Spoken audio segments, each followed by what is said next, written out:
ముఖ్యంగా సోషల్ మీడియాలో మా అందరిలో డౌట్ చూసి మిమ్మల్ని అడగబోతున్నాను నేను. రివీల్ చేస్తారేమో అని చెప్పేసి అనుకుంటున్నాను. శ్యామలమ్మ గారు రాజకీయ ప్రవేశం ఏమన్నా ఉందంటారా?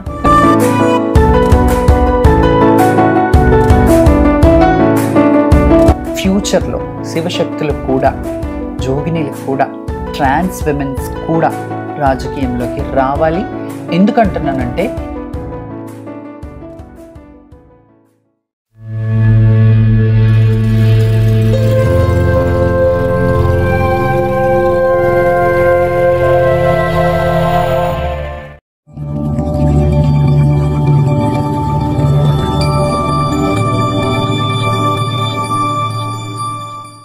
ఈరోజు ఆ అమ్మగారితో అంటే శ్యామల అమ్మగారితో నేను ఈరోజు వీడియో చేయబోతున్నాను.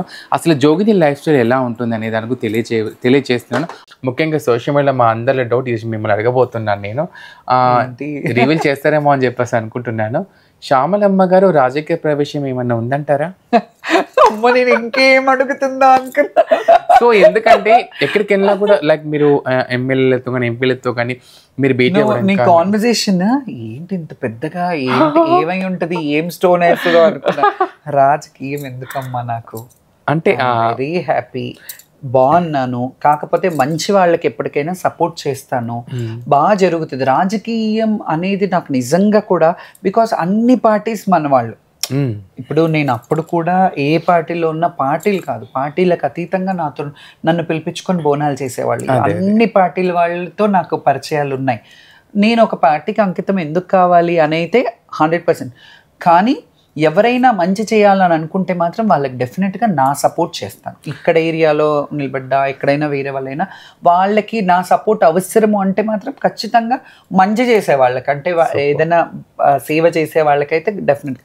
ఇప్పటివరకు అయితే నాకు అట్లా రాజకీయం ఆలోచన కూడా లేదు, నాకు ఇంటెన్షన్ కూడా లేదు, ఇప్పటికీ కాదు ఎప్పటికీ ఉండదు. బట్ రాజకీయం పరంగా ఏదైనా హెల్ప్ చేయాలి అని అంటే నేను నిలబడాల్సిన అవసరం లేదు, చేసే వాళ్ళకి సపోర్ట్ చేస్తాను. ఇంకొకటి, నేను ఇప్పుడు నీ ఛానల్లో ఒక విషయం చెప్తాను. నేను చెప్పండి. ఐ విష్ ఫ్యూచర్లో శివశక్తులకు కూడా, జోగినీలకు కూడా, ట్రాన్స్ విమెన్స్ కూడా రాజకీయంలోకి రావాలి. ఎందుకంటున్నానంటే ఇప్పుడు పోరాటం చేస్తూనే ఉన్నా. నేను ఇన్నేళ్లుగా నన్ను పోరాటంలోనే చూశారు. ఇప్పుడు నాకు రాజకీయం ఇంట్రెస్ట్ లేదు, కానీ ఎవరైనా ఒక ట్రాన్స్ ఉమెన్, ఒక రిప్రజెంటేటర్, ఇప్పుడు నేను చాలా ఆ రోజు మీడియాలో నేను అన్నాను, వరంగల్లో లైలా గారు ఉన్నారు, చంద్రముఖి ఉన్నారు, ఇంకా చాలా మంది ఉన్నారు, చాలా పేర్లు ఉన్నాయి పెద్దవాళ్ళు. వాళ్ళు సోషల్ సర్వీస్ చేస్తూనే వాళ్ళు 10 మందికి ఆదర్శంగా ఉన్నారు. వాళ్ళు రావాలి రాజకీయంలో. ఇప్పుడు నేను వచ్చి ఏం చేస్తాను రాజకీయంలో, అట్లాంటి వాళ్ళు వస్తే డెఫినెట్ గా సపోర్ట్ చేస్తాను. అండ్ ఇంకొకటి, రాజకీయం అనేది ఎట్లా ఉండాలి అంటే ఇప్పుడు ఒక ప్లాట్ఫామ్, ఇప్పుడు గవర్నమెంట్ ట్రాన్స్ ఉమెన్స్ కి కూడా ఇది చేశారు. ఆంధ్రాలో కొంతమంది జోగినీలకి కూడా, శివశక్తులకు కూడా పెన్షన్స్ ఇచ్చారు. 2000 ఏమో ఇచ్చారంట. మన వైపు ఇంప్లిమెంట్ అవ్వలేదు. అంటే అక్కడ 4,000 ఏమో చేశారంట. చూడండి, నాకు తెలీదు, బట్ విన్నారు అందరూ. శివశక్తులు, ట్రాన్స్ ఉమెన్స్ అందరూ వాటిలలో ఇది చేశారు. మన దగ్గర అవ్వలేదు. మన దగ్గర కూడా కల్చర్ రిప్రజెంటేటర్స్ని ఒకలాగా అండ్ ట్రాన్స్ విమెన్స్ని కూడా ఒకలాగా చూసి వాళ్ళకు ఒక మంచి రాజకీయ స్థాయిలో, ఎందుకు రాజకీయం అంటున్నానంటే రాజకీయంకి ఎప్పుడు నేను విరుద్ధంగా బ్యాక్ స్టెప్ వేసేదాన్ని. కానీ వాళ్ళని ఎందుకు ముందుకెళ్ళాలి అని అంటానంటే వాళ్ళు ఎప్పుడు చేసేది సోషల్ సర్వీస్. నేను ఇప్పుడు బోనం చేస్తానంటే అది నాకు బ్రెడ్ బటర్ ఉంటుంది. ఆ బోనం 10 మందికి హెల్ప్ చేస్తాను. కానీ వాళ్ళు ఏంటంటే ఒక 100 మందికి కమ్యూనిటీకి, విత్ ఇన్ ద కమ్యూనిటీలో హెల్ప్ చేయడానికి అవకాశం ఉంటుంది. చాలా నామినేటెడ్ కూడా ఇచ్చి చేయాలనుకుంటే రేషియో చూసిన ప్రకారం అయితే చేస్తారు. ఐ రిక్వెస్ట్ గవర్నమెంట్, నిజంగా చాలామంది చదువుకున్న వాళ్ళు, మంచి సంస్కారం ఉన్న వాళ్ళు ఉన్నారు, వాళ్ళకు కూడా ఒక అవకాశం ఇస్తే బాగుంటుంది. అట్ ది సేమ్ టైం వాళ్ళకి అట్లాంటి అవకాశాలు ఇచ్చి రాజకీయంలో మా శివశక్తులకి, జోగినీలకి ఎండోమెంట్కి సంబంధించిన వాటిల్లో ఒక బోర్డు మెంబర్సో, ఒక చైర్మన్సో అట్లాంటి వాళ్ళలో చేస్తే సేవ చేయాలనే ఆశతో ఉంటాం మేము. ఏదో చెయ్యాలని కాదు, సేవ చేయాలి. అరే గుడికి ఒక ఉంటే అరే ఈ శివశక్తులలో కూడా వీళ్ళు ముందుకెళ్తున్నారు, కల్చర్ని ఇంకా ముందుకు తీసుకెళ్తారు అని అట్లాంటి వాళ్ళని ఇప్పుడు చాలా మంది సంబంధం లేని వాళ్ళని బోర్డు మెంబర్స్ చైర్మన్ చేస్తారు. ఒక శివశక్తులు ఎందుకు చెయ్యరు, ఎందుకు చెయ్యరు, ఒక బోర్డు మెంబర్ ఎందుకు చెయ్యరు? ఒక టెంపుల్స్ లో వెల్ నోన్ టెంపుల్స్ ఉంటాయి, వాటిల్లో చేస్తే వాళ్ళు కూడా వాళ్ళ ఆలోచనలు పెట్టి ఇలా చేస్తే బాగుంటది, అలా చేస్తే అని వాళ్ళకి ఇంకా టెంపుల్ డెవలప్ అవ్వడానికి ఒక రీజన్ ఇస్తారు కదా. సో ఇట్లా చేస్తే బాగుంటుంది. గవర్నమెంట్కి నా ప్రపోజల్ ఎప్పుడూ పెడతాను నేను, ఇది డెఫినెట్గా గవర్నమెంట్కి కూడా ఈ 2 కమ్యూనిటీస్కి, ఒక జోగినీలు శివశక్తులకి ఒక కమ్యూనిటీలో దేవాలయాలకు సంబంధించింది, అండ్ ట్రాన్స్ ఉమెన్స్కి ఒక రాజకీయ పరంగా వాళ్ళకు ఒక సెక్యూరిటీ ఉండే విధంగా, వాళ్ళ ప్రాబ్లమ్స్ చూసే విధంగా ఒకరిని ఎంచుకొని చేస్తే డెఫినెట్గా బాగుంటుంది. రియల్లీ నిజంగా చాలా బాగా వివరించారు. మేము అనుకున్నా మీరు వస్తారేమో అని చెప్పేసి, కానీ మీరు వీళ్ళందరి గురించి నేను రాను. బట్ ఇప్పుడు స్నేహ ఒకవేళ అలాంటి పొజిషన్లో, లేకపోతే లైలా గారు, చంద్రముఖి, ఇంకా చాలా మంది ఉన్నారు. ఏం పేర్లు, కొన్ని పేర్లు చెప్పు. అంటే ఫెమిలియర్ ఉన్న వాళ్ళ కమ్యూనిటీలో ఉన్న వాళ్ళు చాలా మంది, వాళ్ళందరూ చాలా మంది ఉంటే డెఫినెట్ గా నేను సపోర్ట్ చేస్తాను తప్పకుండా. ఇప్పుడు నేను చేసే కంటే ఇప్పుడు తను ఉంది, తను ఏదైనా సోషల్ సర్వీస్ చేయాలనుకుంది, తనకి సరిపోదు. ఎందుకంటే సోషల్ సర్వీస్ చేయాలంటే రాజకీయపరమైన ఇది ఒక ఫండింగ్ ఉండాలి. 10 మందికి చేయాలంటే ఒక 4గురికి చేయగలుగుతుంది, తను సహాయం చేయగలుగుతుంది. కానీ 10 మందికి చేయాలంటే ఖచ్చితంగా రాజకీయ ఏదైనా ఉండాలి. అట్లా వాళ్ళు ఖచ్చితంగా మీరందరూ కూడా రావాలి, ముందుకు రావాలి, రాజకీయంలో రండి.